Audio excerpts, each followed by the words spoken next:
से गांव में सुबह की पहली किरण के साथ एक नई कहानी शुरू होती है। ये कहानी है मीरा की, जो अपने पापा, अपनी सौतेली माँ और सौतेली बहनों के साथ रहती हैं। थोड़ी ही देर में गली में दूध वाले भैया अपनी साइकिल पर ताजा दूध लेकर आ जाते हैं। रोज मीरा सुबह जल्दी उठकर आंगन में झाड़ू लगाती है और फिर बर्तन लेकर दूध लेने चली जाती है। उधर घर के अंदर मीरा की सौतेली माँ आराम से अपने कमरे में तैयार हो रही होती है। जब तक मीरा घर के सारे काम खत्म कर लेती है, तब तक उसकी सौतेली बहनें आराम से नींद से उठती हैं। माँ, आज आप दूध गर्म कर लोगे? मुझे स्कूल जाने में देर हो रही है। ठीक है, मैं ही कर लेती हूँ। माँ, मुझे सच में देर हो रही है। स्कूल की घंटी बज जाएगी। आज तो सारा काम मुझे ही करना पड़ेगा। माँ, मैं स्कूल से आकर बाकी काम कर दूंगी। मीरा चलते चलते अपनी असली माँ को याद करने लगी। उसे अपनी माँ की बहुत याद आती थी, जो हमेशा उसे प्यार से स्कूल भेजती थी। आज मीरा के पापा से कह देंगे कि अब मीरा को स्कूल भेजने की कोई जरूरत नहीं है। शाम को मीरा के पापा ऑफिस से लौटते हुए उसे स्कूल से साथ लेकर घर आए। उन्हें अभी तक पता नहीं था कि घर के अंदर मीरा के लिए क्या साजिश रची जा चुकी है।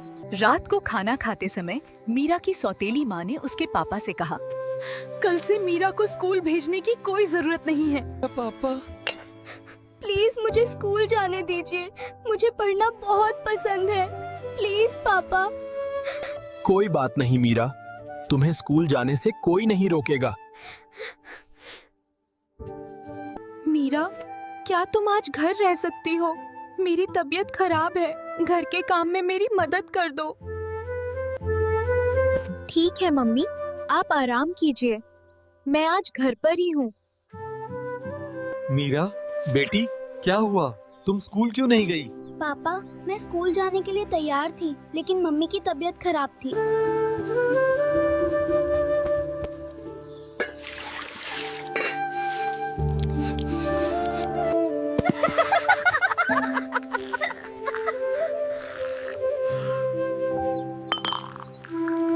मीरा बर्तन धो रही थी, तभी उसके पापा आकर उसे लेने पहुंचे। मीरा के पापा उसे लेकर उस कमरे में गए जहां उसकी सौतेली माँ और बहनें आराम कर रही थीं। उनकी हरकतें देखकर तुम तो बीमार थी ना?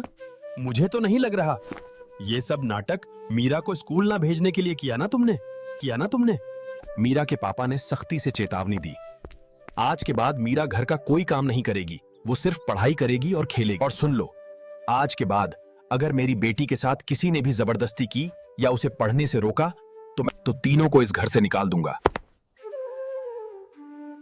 मुझे माफ कर दो बेटी। अब से तुम बिना किसी रोक टोक के पढ़ सकती हो और खेल सकती हो। क्या अब मेरी सौतेली माँ मुझे चैन से पढ़ने देगी?